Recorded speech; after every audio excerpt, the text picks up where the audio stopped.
The dizzying view from the 24th floor of the luxury residential building mesmerized Anna. The girl couldn't take her eyes off this fabulous beauty for several minutes. The panoramic window extended from floor to ceiling on the entire wall of the huge apartment. The views of the entire city could be seen through this window. There was a futuristic landscape on the right, the same skyscrapers with facades made of glass, shining in the sun.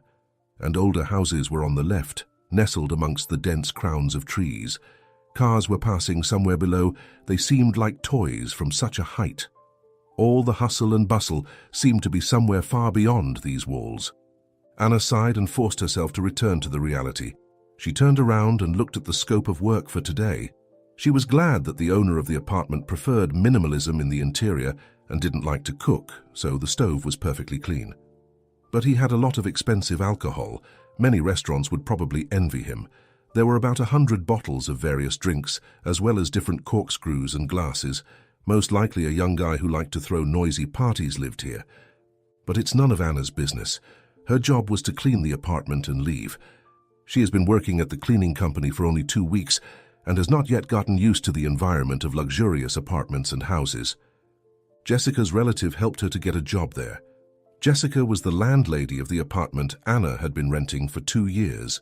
This elderly woman saw this pretty 19-year-old girl who had come from a small village to the big city, and at first she felt distrust and even contempt for her. However, the new tenant pleasantly surprised Jessica.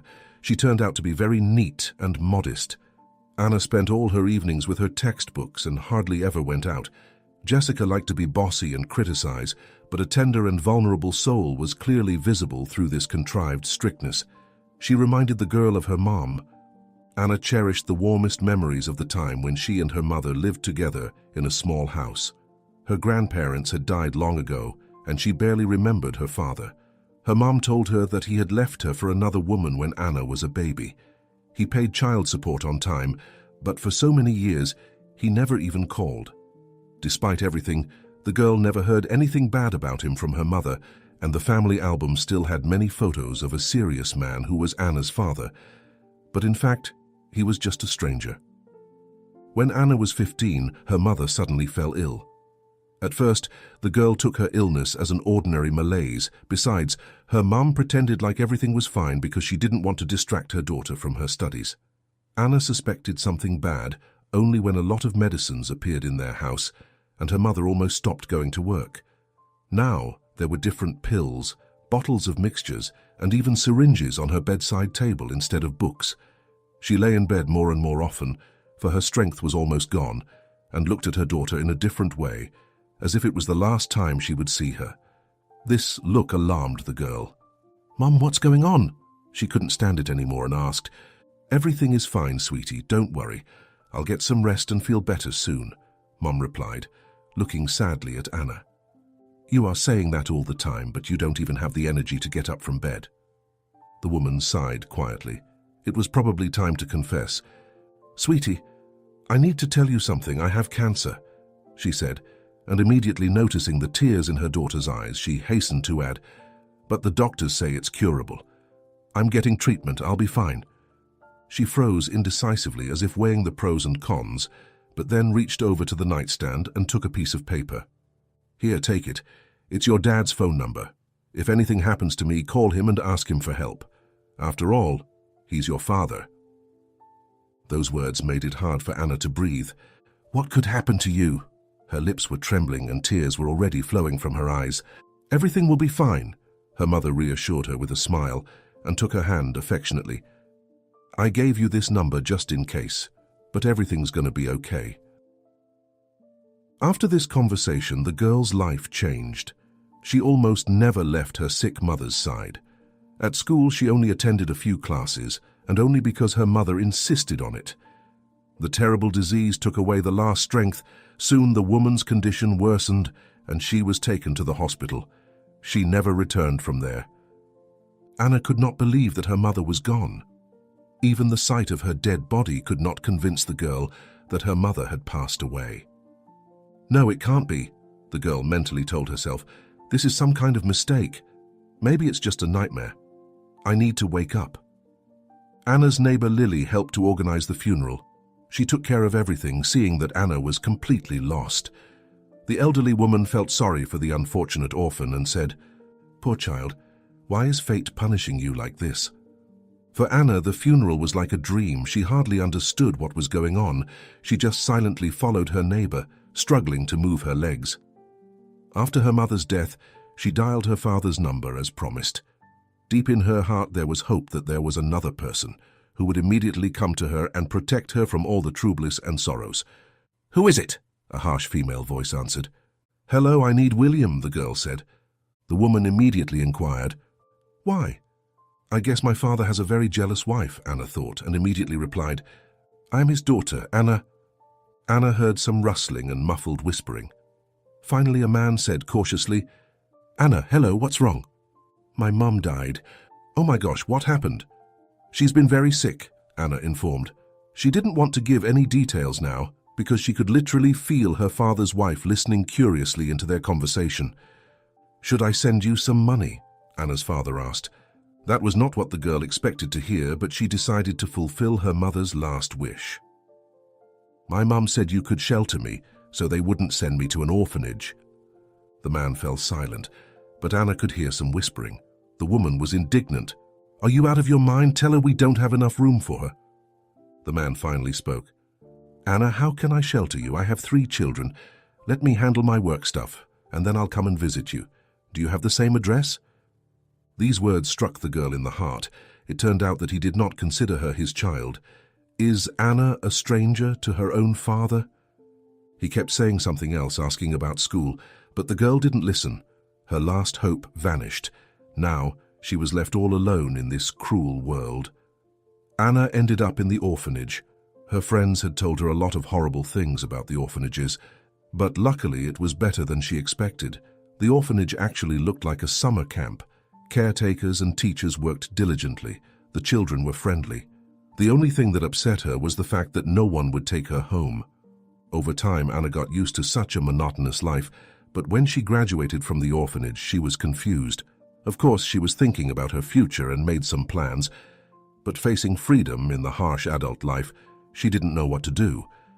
Finally, she could return to her village. Approaching this familiar and dear house, Anna stopped, not believing her eyes. The windows and the front door were open, and the wind fluttered the curtain, just like in her childhood. She saw the silhouette of a woman in the vegetable garden. Anna's heart raced faster. "Mom! Mommy!" An unrealistic thought flashed through her mind. Trying to breathe quietly and afraid to scare away the apparition, she quietly opened the gate and rushed to the woman. The woman turned to the girl, and a sigh of disappointment escaped from Anna's chest. "Mrs. Lily, is that you?" The woman looked at Anna in surprise and walked out to meet the girl. "My goodness, Anna, you look so grown up. You've become such a beauty." Anna looked silently at the well-tended vegetable garden. Lily spoke quickly as if to justify herself. "We've been taking care of your house, Anna.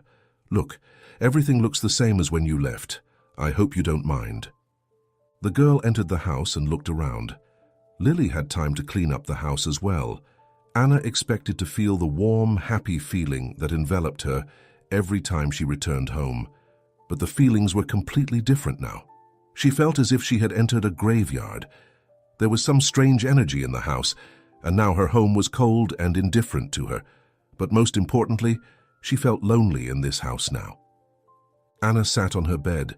Gloomy thoughts flooded her mind, pulling her out of her youthful dreams and bringing her back to the harsh reality. What was she supposed to do now? She used to think she would just come home and continue living here. But now she realized there is no job, no prospects, no relatives in this village. There was no one she could rely on. Lily peeked through the door and called out to the girl, smiling. "Anna, we're about to have lunch. Why don't you join us?" Lily treated Anna like an important guest, fussing around her. Anna realized what her neighbor needed, so when the woman cautiously mentioned selling the house, the girl didn't hesitate. "Yes, of course, I agree to sell it to you. I want to get away from here." "That's the right decision. You should go to the big city. I remember how diligently you studied at school," the neighbor smiled. Lily helped the girl to prepare the necessary paperwork for the house surprisingly quickly. She just wanted to become the owner of this house as soon as possible. Anna signed everything without hesitation. She didn't even care that Lily offered less money than the house was worth. All she wanted to do was get out of this village as soon as possible. She packed her modest clothes into a small suitcase, took some of her mum's things, and resolutely headed to the big city to look for her happiness. All her money was in her bank account. Once she got there, she rented an apartment from Jessica, applied to the University of Economics, and had no doubts that she would be accepted. But everything did not work out the way she wanted. She planned to get a scholarship, but she failed. So Anna had to pay for her education. The girl was on her way to the bank to pay the tuition fee, but entering the subway she received a phone call. A male voice introduced himself as a bank employee and informed her that someone had just tried to withdraw money from her bank account. To prevent it, she had to tell the last 3 digits on the back of the bank card. Anna didn't even have time to think about what she had heard. She was afraid to lose all her savings. So she immediately told the required numbers. But when she came to the bank, the real bank employees told her that there was no more money in her account and that the phone call had been made by scammers. She gave the scammers access to withdraw the money. The girl tried to call that number, but the automated voice informed her that the dialed number could not accept the call. In despair, she went to the police station. The police officers made fun of her but accepted her report, although there was no hope of finding the criminals. With her head down, Anna slowly walked down the street. She wanted to cry. All her hopes and dreams had been ruined. She would not be able to study this year, and there was nowhere to go back. What could she do in this situation? The only thing left to do was to find a job and apply for university next year. Upset Anna was ready to take any job, so the same day she got a job as a cleaner in the office of a big trading company. She didn't like the job and the salary was miserable, but the girl comforted herself by thinking it wouldn't last long. Soon, she would find a better job, and she would definitely go to university. Anna's days became boring and gloomy. The office staff didn't notice the new cleaning lady, or maybe they just didn't consider her a normal person. Everyone was busy with their own work and their own problems. Everyone saw Anna as just a cleaning machine. Why would they talk to a vacuum cleaner or a mop? Only the head of the sales department, Daniel, noticed a new employee. The natural beauty of the girl and her attractive body irresistibly attracted the experienced man. He tried to show his affection for her in every possible way. Anna was flattered by the attention of a respectable man in an expensive suit. It was not like attention from her peers. It was a new level and manners. No one had ever before kissed her hand or opened the door to let her go first. It all seemed to the young girl like a magical fairy tale in which she was a real princess. But Daniel had other plans. He realized that the girl was inexperienced, so he didn't rush. He touched Anna as if accidentally, secretly sent her flowers, sometimes even drove her home in his car. I am so lucky, the girl thought. My mum would definitely like Daniel.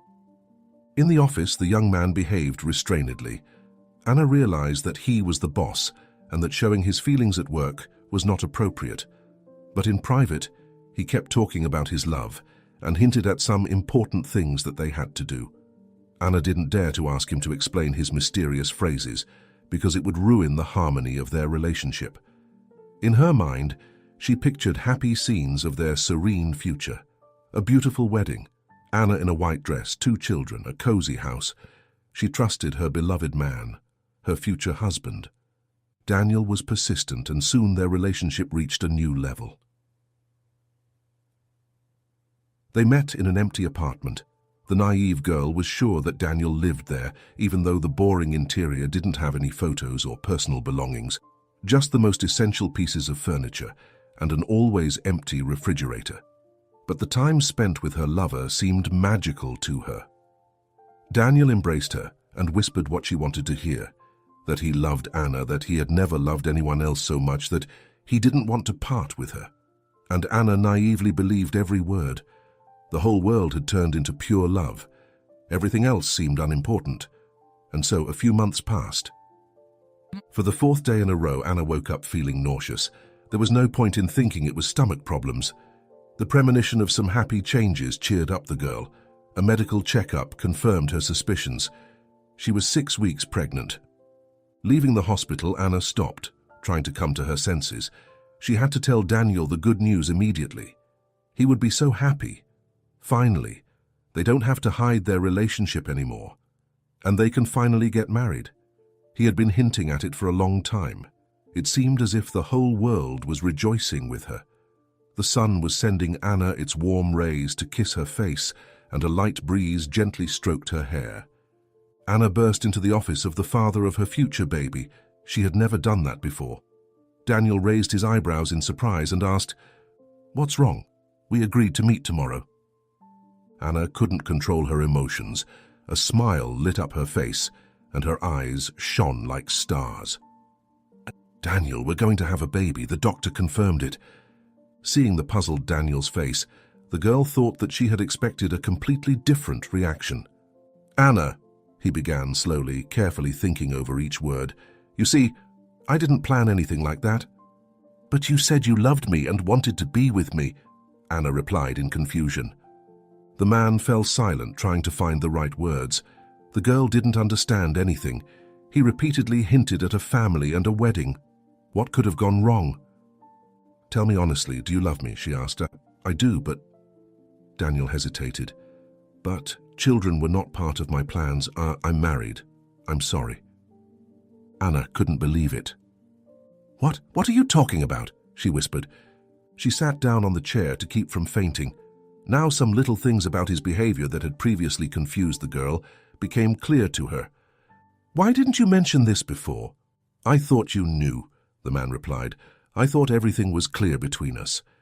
He was silent for a while, trying not to look at Anna, and then decisively pulled some money out of his wallet and placed them on the table in front of her. "Take it, terminate the pregnancy, and buy yourself something nice." Anna stared at the money, unable to utter a word. She gave Daniel herself, both soul and body. But he just gave her a few banknotes, trying to get rid of her. Is this all his love? She wondered. Anna couldn't see him anymore. Daniel suddenly became so disgusting. She ran out of the office, away from the liar, for whom only money and his own desires exist.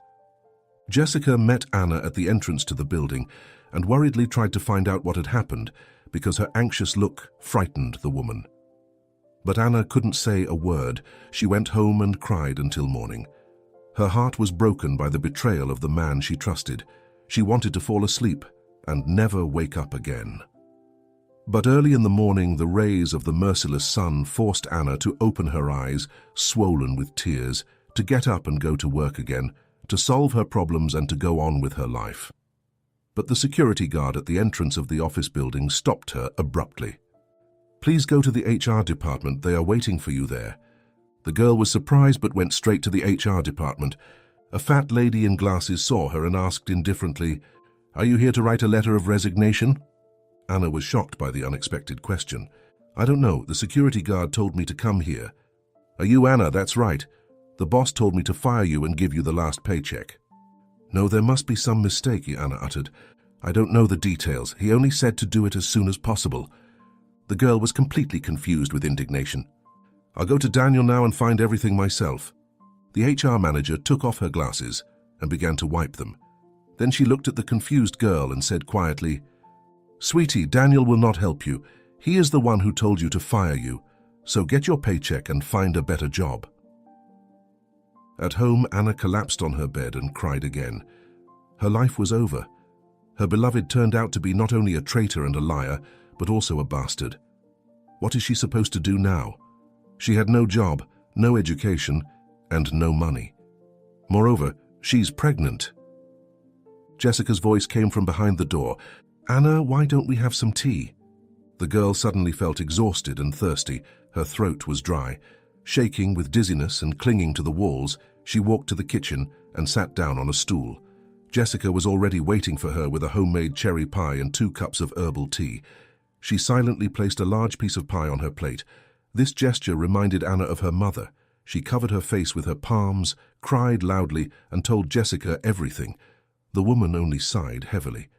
"What a bastard," Jessica said at the end of the story, came over and sincerely put her arms around Anna's shoulders. Then she looked into Anna's eyes and asked seriously, "I hope you're not going to terminate your pregnancy." "I don't know," the girl whispered. She didn't want to lie, but she couldn't make a decision. Don't even think of it, the woman told her. It's your baby. You have to keep the baby, otherwise you'll regret it for the rest of your life. Anna thought about having a baby. Until now it was just a simple fruit of love, an accidental fusion of male and female cells. She had not yet thought of it as a person who would grow and develop inside her. She imagined a baby with arms, legs, and a funny face. She put her hand on her stomach as if trying to feel her future baby. Motherly love was awakening in her. In the morning, Jessica knocked on Anna's door and, without waiting for permission to enter, opened the door, walked to the window, and opened the thick curtain. "Why are you still in bed? Go for a walk. It's good for you and the baby," she commanded loudly. Anna wasn't even mad at Jessica. She knew that the woman wished nothing but the best for her. "Listen," the woman said, "I talked to my niece. She works as a manager for a cleaning company, and she'll help you get a job there. She says the salary is decent and the conditions are acceptable. What do you think?" Anna jumped out of bed and hugged the woman gratefully. She immediately accepted the job offer. The orders were different, both difficult and easy, but customers often thanked the girl with generous tips. Today, Anna had to work at the house in the suburbs. The bus took her to the right stop. Anna looked around. There was a sense of peace and tranquility here. After the city noise, it seemed that someone suddenly turned off the volume. It felt so calm and peaceful here. The client's house was not far from the bus stop. It was a modern two-story mansion with a tidy territory around it. Anna pushed the intercom button to the right of the high iron gate, but no one answered. The girl waited for a while and pushed the button again. A heavy breathing came from the intercom. She heard groaning, and then the muffled sound of a falling body. At the same time, she heard a click that indicated that the gate lock was opening. Anna realized that something had happened. She quickly entered the yard and ran to the front door. It was locked. Looking around, the girl saw an open window. She wasn't sure about what she was doing, but still decided to climb through the window. What if someone needed help? Without thinking twice, Anna got into the house and rushed to find out what had happened. A young man was lying on the tiled floor near the front door.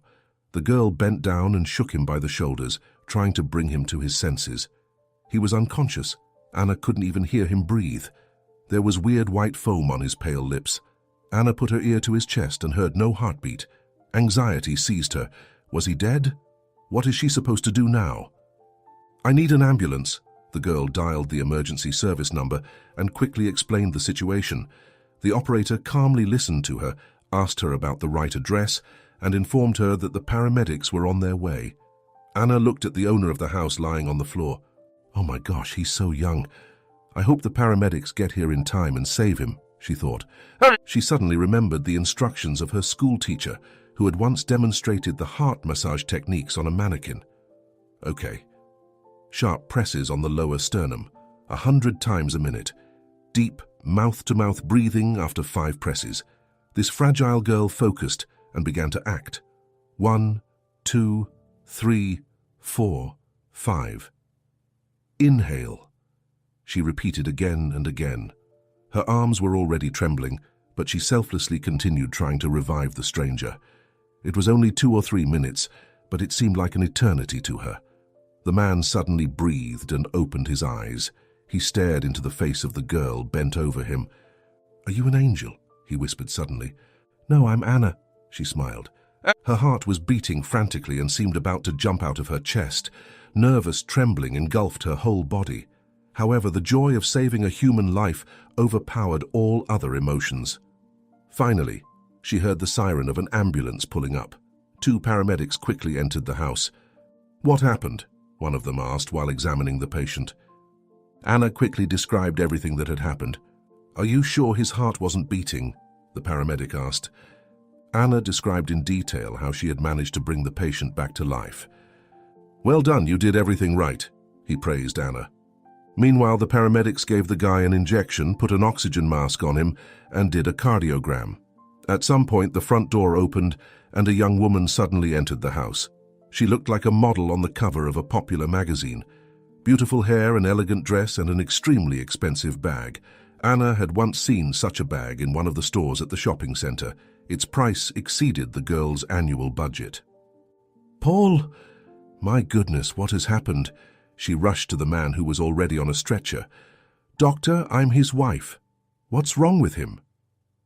"Heart attack," the doctor answered briefly. "I can't say anything else right now. We'll examine him at the hospital." "Oh my gosh, why?" she exclaimed. Then she started crying and covered her face with her hands. But when the ambulance left, she suddenly turned to Anna and arrogantly asked, "Are you the cleaning lady?" "Yes," Anna replied fearfully. "Then what are you waiting for? Go ahead and clean the house," the woman ordered rudely, fixing her hair. Anna was shocked by such an abrupt change in her behavior, wondering at the calmness of the young woman who could have become a widow just half an hour ago.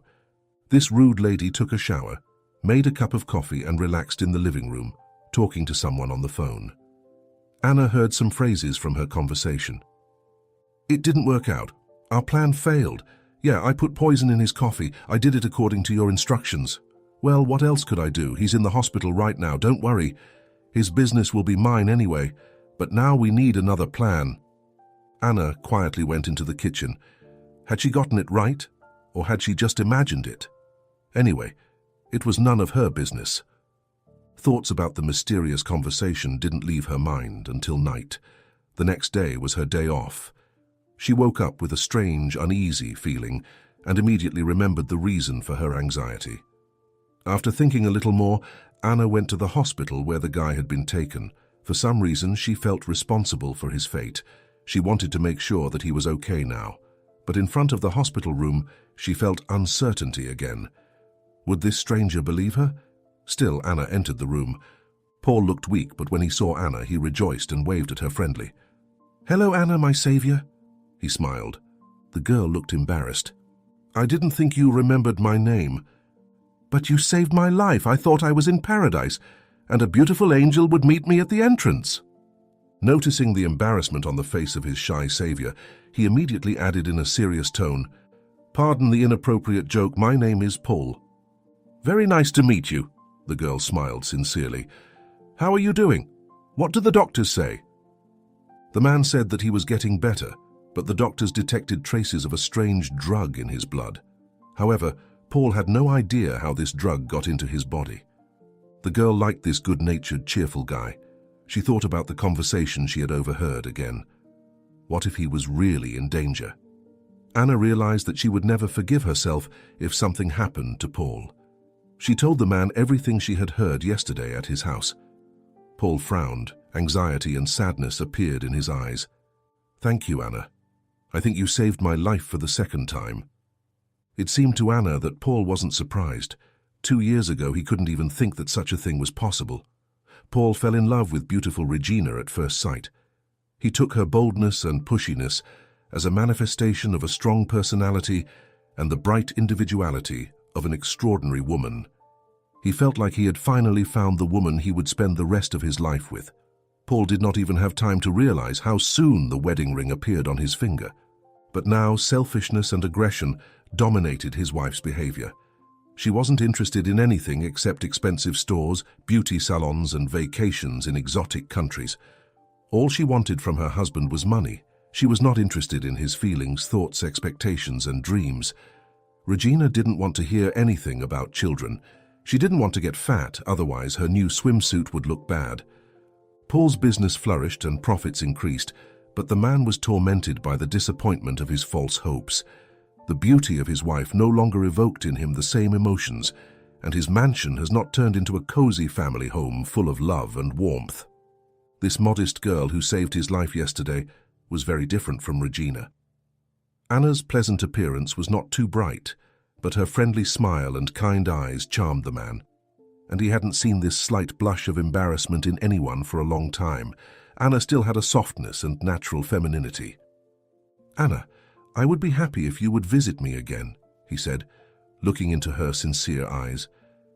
"I promise I will visit you again," she said.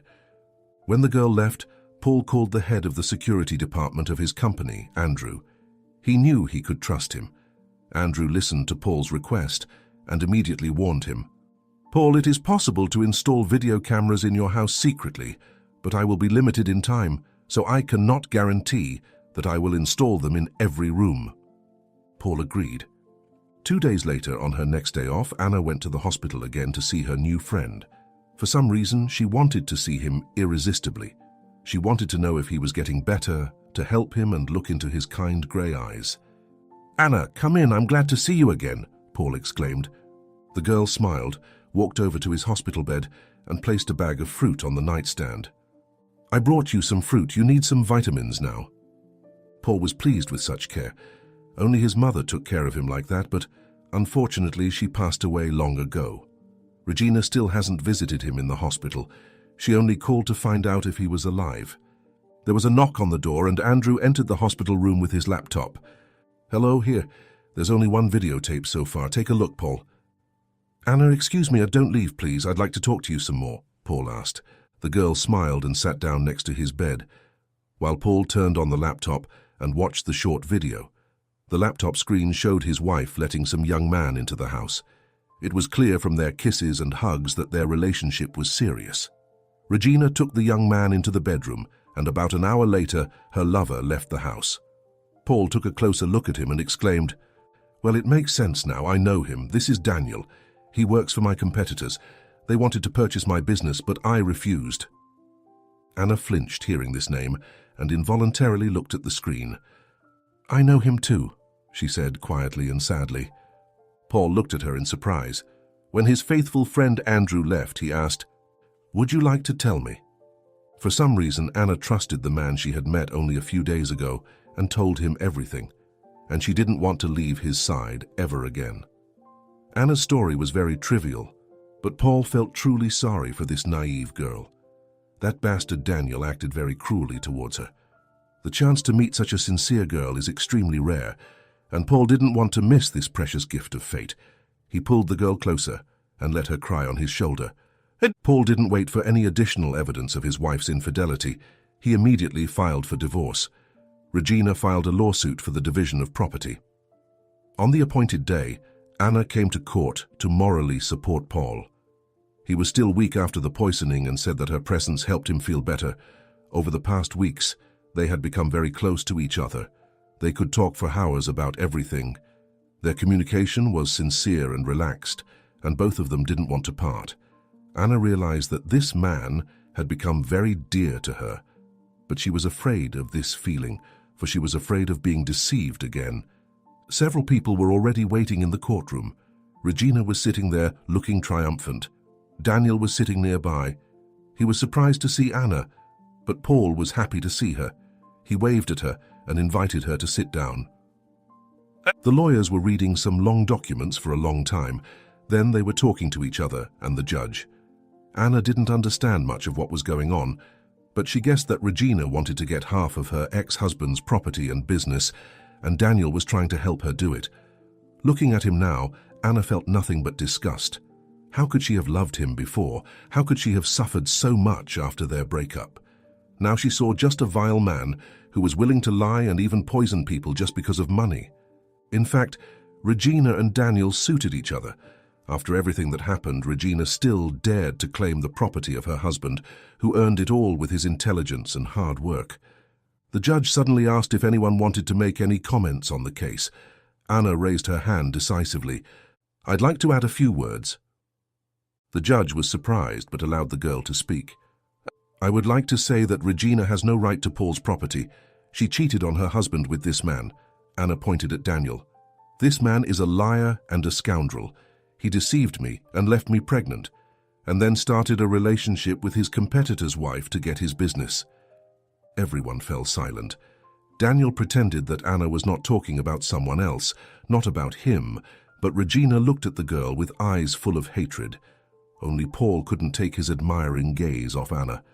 This shy girl had dared to do such a brave gesture for his sake. The judge asked Anna in a tired voice, "But what do I need this information for?" Anna quietly pinched herself, trying to calm down. "To see their true faces and make the right decision," she muttered quietly. The judge slammed the folder shut and pronounced, "The court retires in the deliberation room to make a final decision." Paul walked up to Anna and hugged her gently. The girl was about to cry. "I'm sorry, I must have ruined everything," as she whispered. "No, what are you talking about?" the man exclaimed, looking her straight in the eyes. I just realized what an amazing girl you are. I love you, and I will be happy if you agree to be my wife." Anna could no longer hold back her tears, but now they were tears of happiness. She hugged the man tightly, closed her eyes, and whispered, "I'd be happy to be your wife. I love you too." Paul was not worried about the court's decision. Regina knew a lot about the fashion industry, but she didn't know anything about jurisprudence. She was sure she'd get everything she wanted, and she'd probably already convinced Daniel of that.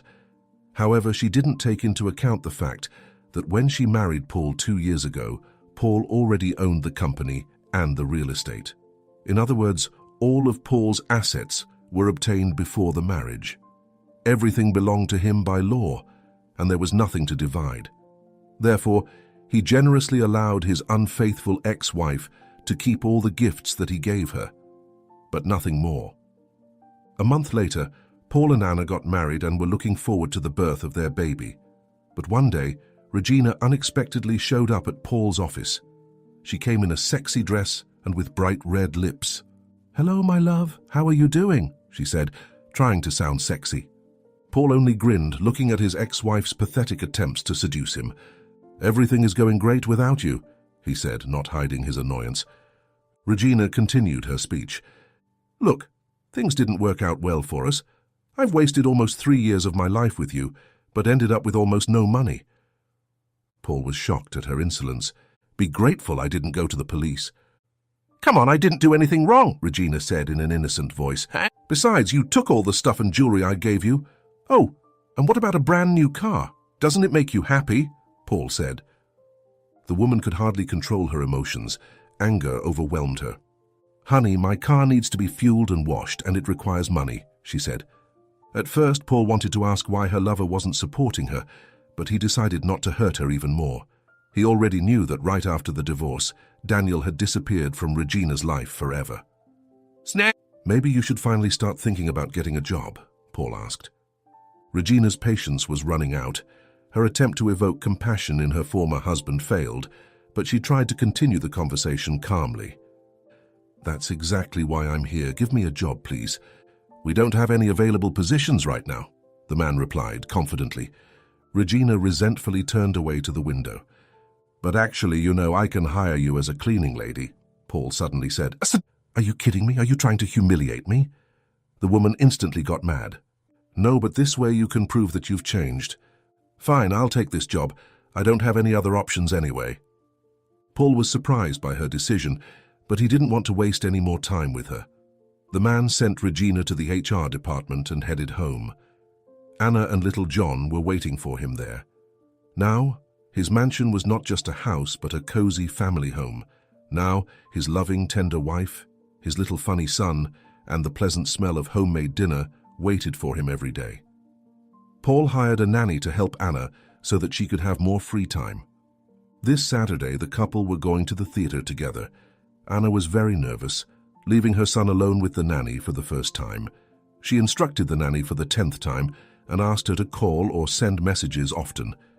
It had been 2 hours since the play had started, but the nanny still hadn't called and her phone was disconnected. Anna was noticeably nervous. "Let's go home," Paul said to his wife. When they got home, the nanny and the baby were nowhere to be found.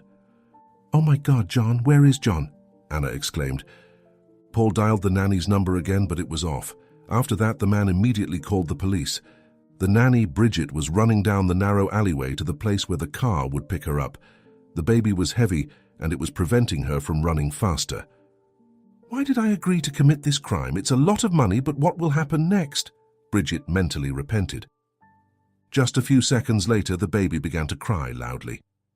"Damn, just what I needed," the woman thought. "Shut up!" She threatened the baby and squeezed him hard with her hands.